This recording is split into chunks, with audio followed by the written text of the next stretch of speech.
Naik sini aja ya, kelihatan semua.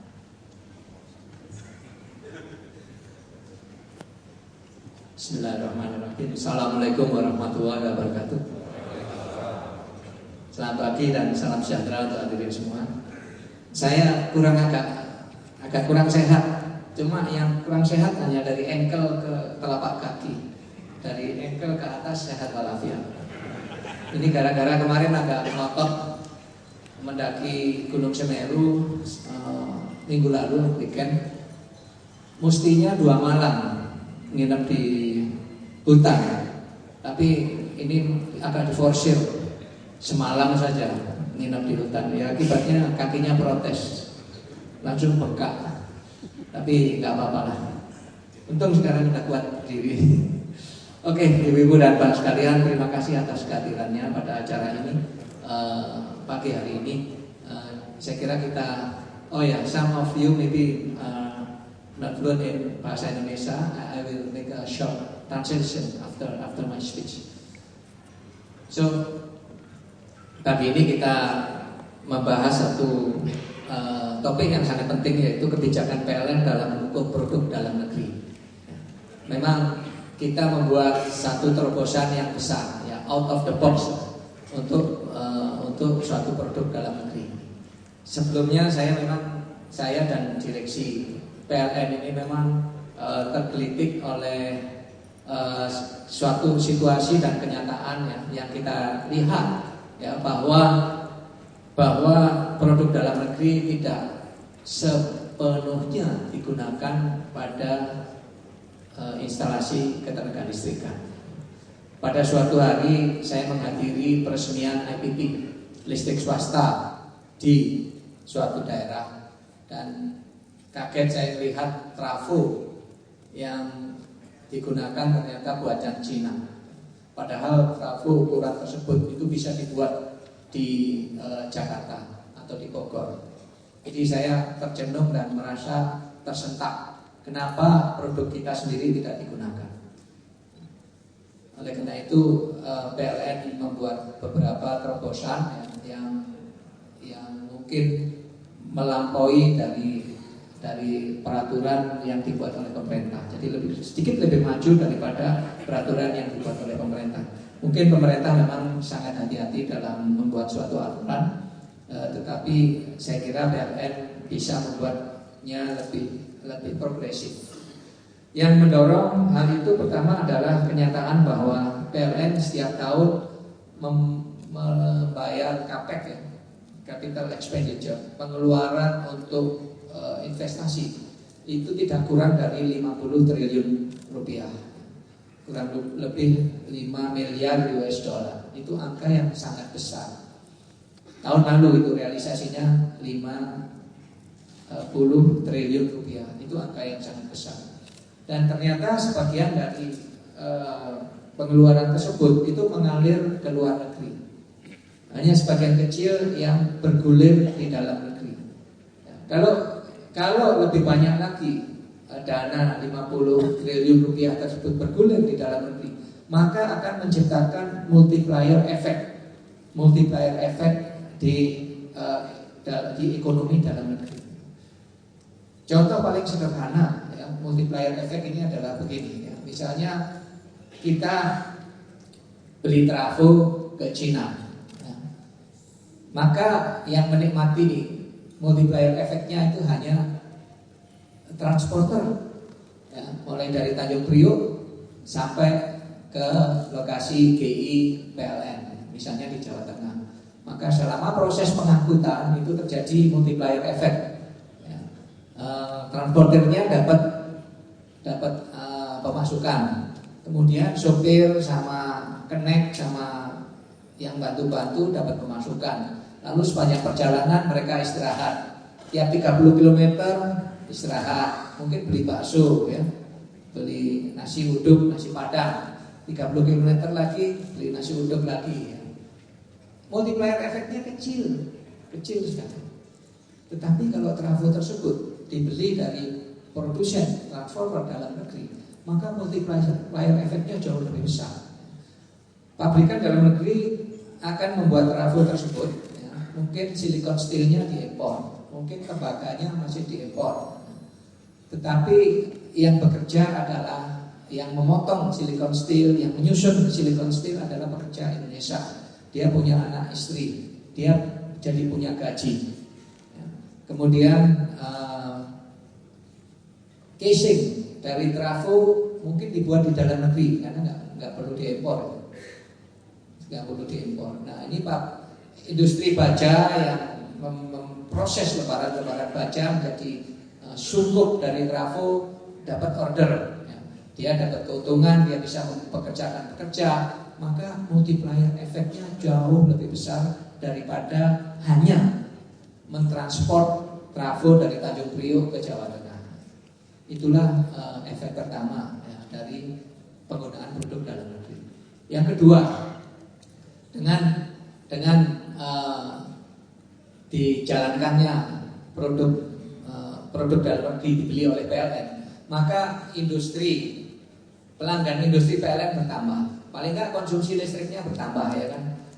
Mereka kan tentu nggak akan membangkitkan listrik sendiri, pasti dari PLN. Jadi kalau pelanggan industri konsumsinya naik, ya paling enggak revenue PLN naik, kemudian lossesnya in percentage juga turun, ya kan? Karena pelanggan industri banyak yang di tekanan tinggi dan tekanan menengah. Paling enggak persentase pelanggan tekanan menengah, tekanan tinggi makin baik. Oleh karena itu salah satu cara untuk mengurangi losses ya itu memperbanyak pelanggan di tekanan menengah dan tekanan tinggi. Ya, support dari industri, dari perusahaan-perusahaan yang ada di sekitar sini, ya, di yang kebanyakan pabrik adanya di sekitar Jawa Barat dan Jakarta. Kita mendapat support langsung dari situ, dalam hal logistik. Apabila kita memerlukan pasokan-pasokan yang cepat, perbaikan-perbaikan yang cepat, maka hal itu bisa dilakukan karena industrinya ada di dalam negeri. Oleh karena itu maka tidak ada pilihan lain, maka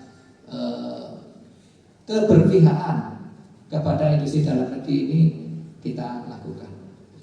Nah, oleh karena itu maka hal yang terpenting yang harus diperbaiki ya, di sisi PLN adalah memperbaiki procurement rule-nya. Procurement rules di PLN harus diperbaiki agar ada keberpihakan kepada produk dalam negeri.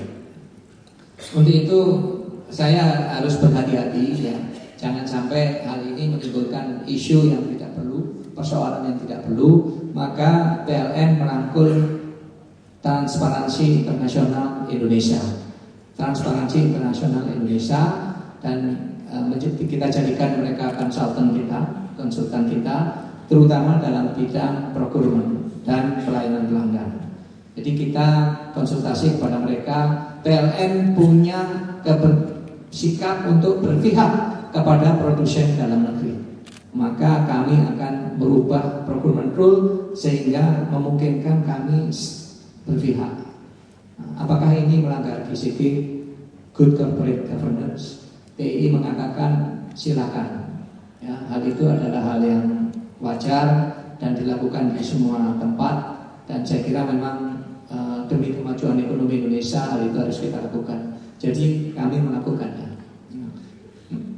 Salah satu terobosan penting yang sudah dilakukan PLN dalam hal penggunaan dalam negeri adalah memberlakukan open book sistem pengadaan barang menggunakan sistem open book.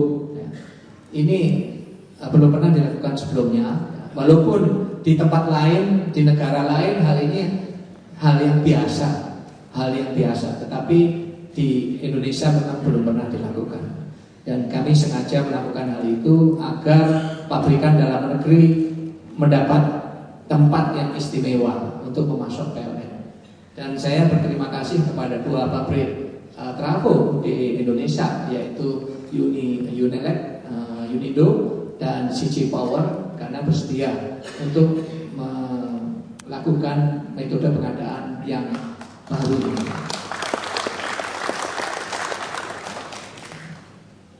Dan memang mungkin hal ini mengecewakan para pedagang trafo ya. Mungkin Tapi nggak apa-apa lah, pedagang kan bisa jualan barang yang lain ya. Kalau selama ini para pedagang trafo jualan trafo impor dari Cina atau dari Turki atau dari Vietnam atau dari Thailand. Nah, sekarang jualan lain aja lah ya, karena PLN akan membeli trafo dari 2 pabrik trafo yang ada di dalam negeri. Atau pilihannya mungkin para pedagang itu bisa bergabung untuk bikin pabrik trafo yang ketiga ya, di Indonesia. Yang saya maksud adalah trafo tekanan tinggi ya, dan ekstra tinggi. Oke. Kemudian menyusul juga adalah pabrik turbin, yaitu Siemens, yang kerjasama Siemens dengan NTP. NTP anak perusahaan dari Dirgantara Indonesia. Ini juga satu terobosan ya. Siemens bersedia untuk open book, dan kita memberikan satu persyaratan kepada Siemens. Pertama yaitu bahwa pada tahap pertama assembly dengan komponen dalam negeri yang masih minimum kita terima ya. Tetapi di dalam perjanjiannya kita persyaratkan bahwa dalam sekian tahun komponen ini akan dibuat di dalam negeri. Dalam sekian tahun berikutnya maka komponen yang ini akan dibuat di dalam negeri. Begitu seterusnya. Nah, jadi dalam kaitan dengan Siemens ini kita juga menggandeng BUMN lain ya, misalnya Banata atau swasta lain ya. Jadi tidak terbatas pada BUMN, tetapi juga perusahaan swasta yang bersedia untuk menjadi supplier bagi Siemens yang memproduksi produk akhir berupa turbin dan kondenser. Jadi itu kita lakukan, dan saya kira sudah ada kontrak yang sudah ditandatangani, yaitu untuk PLTU Timika 4x7 MW menggunakan turbin buatan Siemens. Kalau boiler ukuran kecil bisa dilakukan. Kemudian boiler ukuran besar juga kita akan mengajak pabrikan boiler yang ada di Surabaya untuk memakai sistem yang baru ini, yaitu sistem open book. Karena pabrik boiler yang di Surabaya itu sudah bisa mampu membuat boiler sampai 800 MW. Dan selama ini mereka mengekspor ke Eropa dan Northern Amerika. Malah di dalam negeri sendiri tidak dipakai. Ini satu ironis. Ya, seingat saya hanya dipakai di satu kali di situ di Tarahan, ya. Jadi kita rubah lah cara pandang kita rubah cara berpikir kita rubah cara procurement kita. Terus terang, saya terinspirasi oleh apa yang dilakukan oleh Pak Habibie sekian tahun yang lalu. Ya.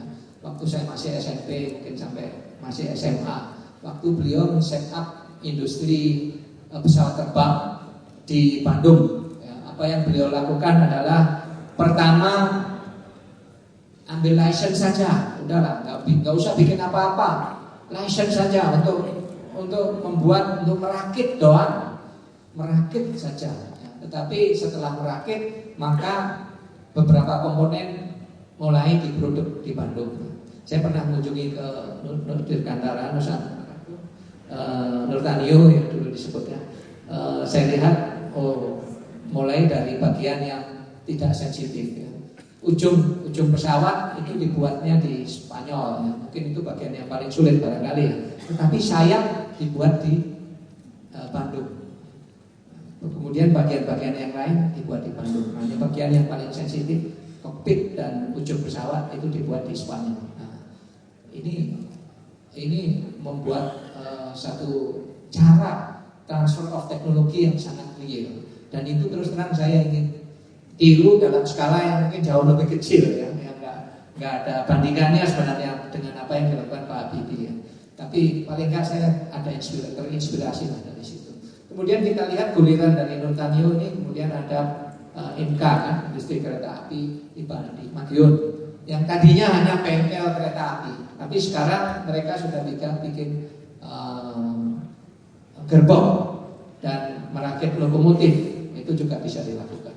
Ada bagian-bagian tertentu dari gerbong yang sulit, yang saya ikuti di koran waktu itu katanya namanya bugi. Saya nggak tahu itu apa bagian apa itu, tapi buginya diekspor, tapi yang lain dibuat di dalam negeri. Dan waktu saya naik kereta api buatan Madiun, saya merasa bangga. Ada kebanggaan tersendiri, oh ini dibuat di Madiun, ada tulisannya di situ dibuat di PT Inka. Nah, hal yang sama mesti kita lakukan di industri ketenaga listrikan, menggunakan capex yang demikian besar dari PLN yang 50 triliun itu. Yang tahun ini saya berharap lebih besar lagi dari 50 triliun itu bisa kita realisasikan. Nah, oleh karena itu memang kita harus saling berpartner ya. Pertama dari sisi PLN-nya harus merubah diri, merubah dirinya untuk lebih pro produk dalam negeri. Kemudian di sisi partner PLN yaitu para swasta, praktisi di industri, di workshop itu juga merubah dirinya. Merubah dirinya artinya bersedia untuk berpartner dengan PLN dan harus punya ini yang sama, harus punya visi yang sama ya. Bukan hanya sekedar berdagang gitu, tetapi punya visi untuk mengembangkan industri ketenaga listrikan di dalam negeri. Harus begitu. Kalau visinya nggak sama ya susah. Maksud saya kalau hanya mencari keuntungan jangka pendek, wah itu tidak akan membuahkan hasil yang baik. Harus punya visi yang jangka panjang. Kalau kita hidup dengan satu visi jangka panjang, maka hidup ini menjadi sangat menarik. Kalau hanya jangka pendek, maka isinya hanya kekecewaan saja. Oleh karena itu saya mengajak partner para praktisi di kalangan swasta di dalam negeri untuk punya visi yang sama. Kita bersama-sama mengembangkan produk dalam negeri di industri ketenaga listrikan. Memang ada beberapa tahapan cara ya. Yang pertama tentu kalau pabrik itu hanya satu, ya Anda harus bersedia untuk open book dengan PLN. Open book artinya ya struktur cost Anda kita bedah. Ya, Anda harus jelaskan ke kita pemasok Anda siapa, Anda beli tembaga dari mana, kontraknya mana, saya lihat. Ya, kemudian pabrik mana yang nyuplai. Ya. Pokoknya ditelanjangi habis. Kalau bersedia ya oke, bisa jadi partner. Kedua, kalau jumlah pabrik itu semakin banyak, seperti halnya trafo tegangan menengah, ya, trafo tiang, trafo gardu taman, ya, dari tegangan menengah ke tegangan rendah, pabriknya sudah banyak di Indonesia. Nah, tentu kita tidak perlu mengadakan open book, ya, kita adakan procurement melalui lelang seperti biasa saja, ya, tidak perlu pakai open book. Ada berbagai cara. Kemudian yang lain yang lebih awal dari itu adalah dalam bentuk nurture, membangkitkan adanya satu industri. Contoh nurture yang kami lakukan adalah switchgear, pabrik switchgear. Ini menurture, istilahnya keinginan itu datang dari PLN, ya, keinginan datang dari PLN, kemudian mengumumkan kepada semua pabrikan yang kira-kira punya kemampuan untuk membuatnya. Kemudian kita buat special contract ya, untuk bersama-sama men-set up industri switchgear ini. Dan saya bersyukur sampai hari ini sudah ada 2 perusahaan yang siap untuk memproduksi switchgear made in Indonesia tekanan tinggi, yaitu current transformer, ada potential transformer, ya, lumayan dibuat di sini. Saya memahami bahwa ada tahapan-tahapan yang harus ditempuh. Misalnya mula-mula hanya assembly, fine, nggak apa-apa assembly. Tapi dari waktu ke waktu, ya, assembly itu harus ditingkatkan menjadi sebagian dari produk itu harus dibuat di sini. Ya minimal misalnya casing, ya, casing dibuat di sini, ya. Kemudian nanti meningkat lagi ada part-part yang bisa dibuat tanpa mass product itu bisa dibuat di sini. Nah, tahapan-tahapan itu kita harus lalui.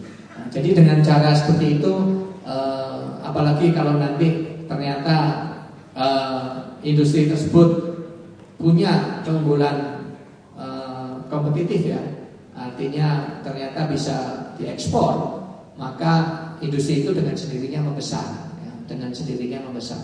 Maka nurturing yang dilakukan oleh PLN ini akhirnya membuahkan hasil, bukan hanya untuk PLN, memang terutama untuk PLN, tapi pada akhirnya juga untuk ekonomi Indonesia secara keseluruhan. Dan ini mau kita teruskan ya, switch gear dalam buatan dalam negeri. Kemarin ada yang kirim SMS ke saya soal apa ya, LBS, sementara ada dipakai di beberapa lokasi, tetapi PLN memakai LBS buatan asing, ya, buatan asing, buatan satu negeri lah, nggak perlu saya sebut namanya. Nah ini satu kesempatan sebenarnya untuk kita melakukan nurturing, ya. Mungkin dikawinkan, ya, misalnya untuk agar kualitasnya menjadi meningkat yang buatan dalam negeri ini, ya. Misalkan, udahlah Anda assembly aja ya, produk yang dari luar itu ada assembly di sini. Nah, kemudian sebagian dari partnya digunakan produk dalam negeri, misalnya begitu ya. Nah, ini belum saya kembangkan, saya baru terima SMS-nya yang kemarin, tetapi mari hal-hal yang semacam itu kita lakukan, ya. Nurturing dari produk-produk dalam negeri. Itu yang akan kita lakukan, ya. Kemudian ada lagi kisah sedih. Nah, kisah sedih ini harus kita eliminir di masa depan. Jadi ada satu contoh yaitu Wijaya Karya, itu dulu membuat apa itu?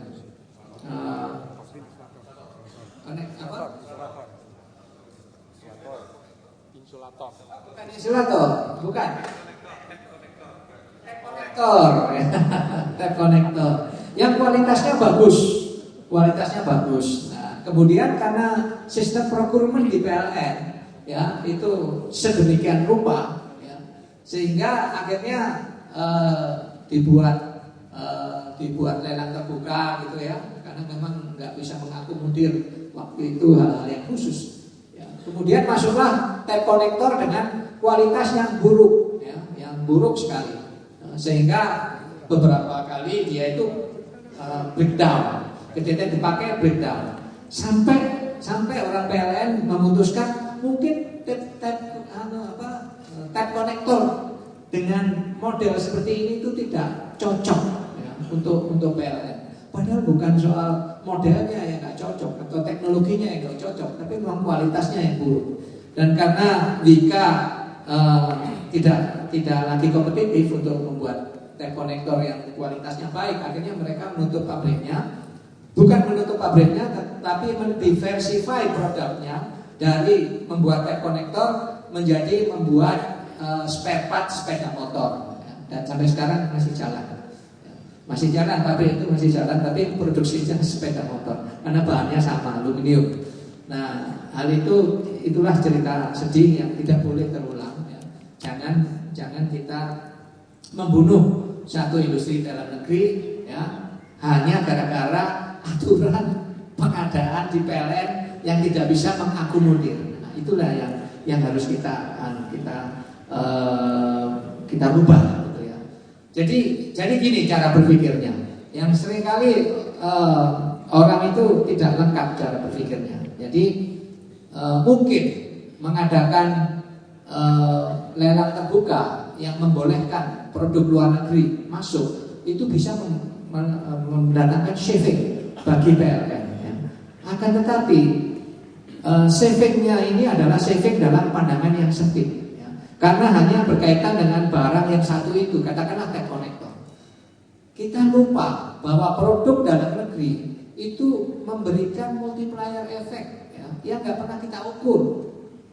Nah, ini yang nggak pernah kita ukur. Nah, disinilah kesalahan berpikir kita, ya, dalam hal keberpihakan ke dalam produk dalam negeri. Jadi akhirnya saya bilang ke WK, oke, tolong deh memproduksi lagi, kualitasnya seperti yang dulu, kualitas prima, ya, supaya tap konektor kita bagus, tidak ada lagi kejadian tap konektor breakdown dan itu bisa menimbulkan kebakaran. Ya, kebakaran di kabel 20 kV. Ya. Terakhir kejadian di Cipete itu, ada tiang 20 kV menyala, padahal nggak ada trafo di situ. Ya. Nah seperti itu. Jadi kita memang merombak cara pengadaan PLN. Dan ini memang perombakannya dilakukan secara terpusat, ya, karena lebih mudah untuk dilakukan secara terpusat. Karena itu kita sedang mendesain, ya, satu sistem pengadaan terpusat di kantor pusat ini, sedang mendesainnya, nanti akan kita umumkan, yang memungkinkan kita melakukan terobosan-terobosan yang out of the box untuk menomorsatukan produk dalam negeri. Dan kita akan melakukan nurturing terhadap industri-industri yang belum ada, kita buat menjadi ada. Ya, seperti tadi switchgear belum ada, kita buat menjadi ada. Kemudian kalau sudah banyak, ya, seperti meter kWh digital, maka yang akan kita lakukan adalah pengawasan yang ketat, ya, pengawasan yang ketat. Ya. Jadi ini satu kejadian ironis juga di dalam hal pengadaan meter kWh, ya, di mana pernah PLN kebobolan, ternyata meternya itu dibuat di Cina, dibawa ke Indonesia, di sini hanya dibikin bungkusnya aja, bukan bungkus dari logam, bungkus dari kertas, ya, dimasukin kardus doang, terus dibilang itu produk dalam negeri. Nah yang kayak gini-gini akan kita hukum berat, ya, kita langsung kita hukum, nggak boleh jadi pemasok PLN. Jadi kita akan sangat keras kepada pabrikan-pabrikan yang menipu PLN, mengatakan itu produk dalam negeri, padahal cuma masukin kardus doang. Itu nggak boleh terulang. Jadi kepada industri yang sudah berkembang seperti meter kWh, kami akan melakukan pengawasan yang ketat. Tentu kami akan menempel kepada Pak Budi Dharma sebagai pembina industri dalam negeri untuk bisa melakukan pengawasan yang ketat tersebut. Jadi begitulah skala yang kita lakukan. Untuk yang belum berkembang kita lakukan nurturing, untuk yang sudah ada tapi terbatas kita melakukan open book, ya. Kemudian untuk yang sudah berkembang kita melakukan pengawasan, ya, agar PLN tidak ditipu. Itu skalanya. Nah, mari kita ini satu hal, yaitu memproduksi komponen baru. Kemudian yang lain yang juga kita laksanakan adalah apa yang disebutkan dengan replacement dari spare part, ya, penggantian spare part. Ini juga kita lakukan dengan memprioritaskan produk dalam negeri. Ya, PLN sudah membolehkan non OEM, ya, non OEM. Artinya kalau ada spare part, ya, yang tadinya dipasok dari luar negeri, kemudian ternyata spare part tersebut bisa dibuat di dalam negeri oleh workshop yang ada di dalam negeri, maka hal itu kita terima. Tetapi kalau non OEM itu diproduksi di workshop luar negeri saja, maka hal itu pun kita terima. Ya. Jadi non OEM bisa diproduk di luar negeri, bisa juga diproduksi di dalam negeri. Dua-duanya bisa kita terima. Dan kita sudah punya tim khusus untuk melakukan assessment kepada bengkel-bengkel dalam negeri yang mampu membuat spare part peralatan listrik. Ya. Kita punya mekanismenya.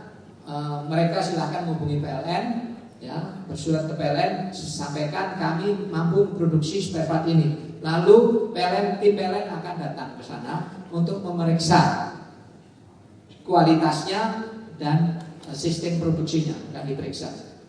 Ahli apa yang punyai, ahli metalurginya ada enggak? Kemudian kalau itu terkait dengan standar ASTM misalnya, maka akan diperiksa apakah ada sertifikasi dan sebagainya. Ya, itu sudah kita lakukan.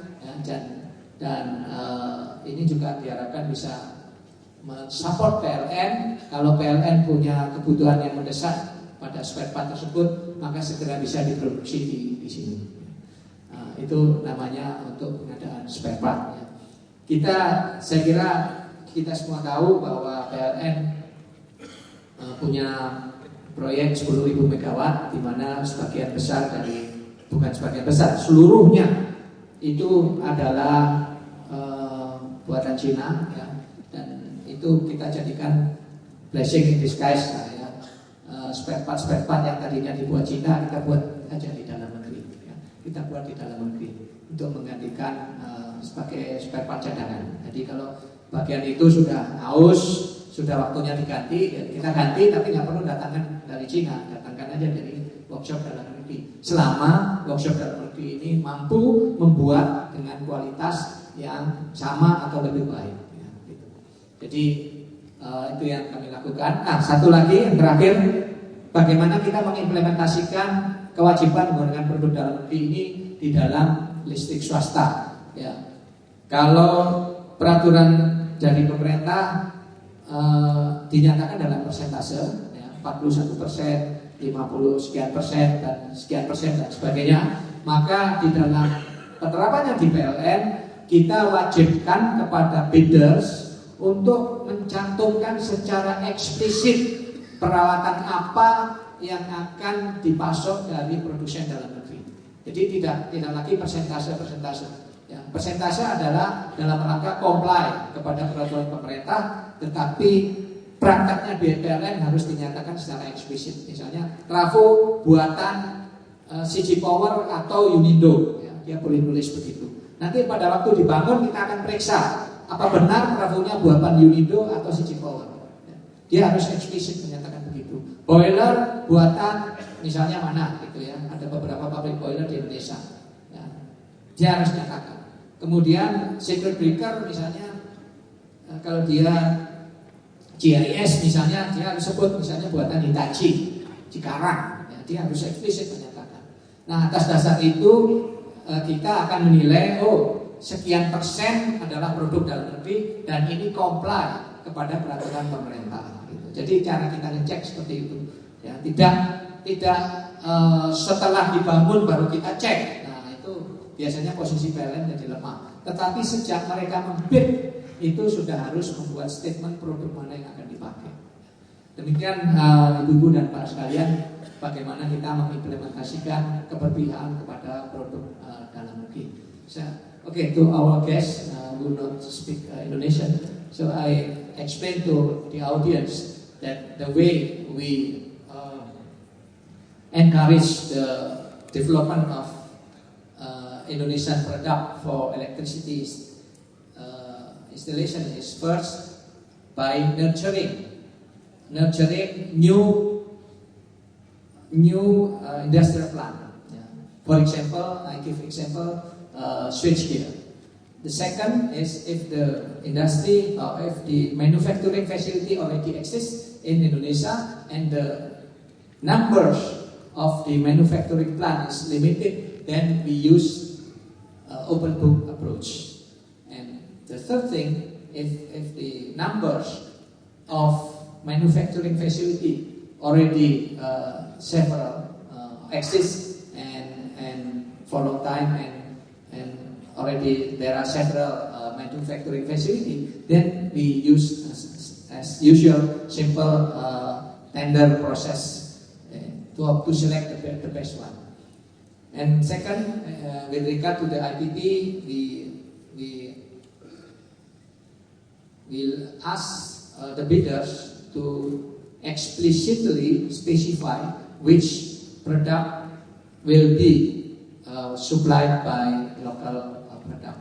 So this must be explicitly written in their bidding in their bid, and later it will be included in their contract. So their statement become contract, and we will check during the construction that their statement is executed exactly. Oke, Ibu-ibu dan Bapak sekalian, saya akhiri sambutan kami dan wabillahi taufik wal hidayah. Wassalamualaikum warahmatullahi wabarakatuh.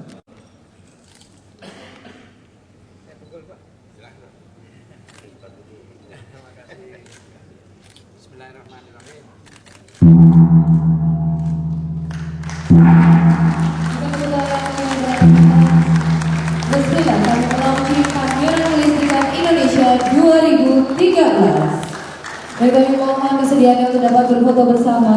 Dan kami juga mengundang We would like to invite Mr. Domen Immanuel Valentino.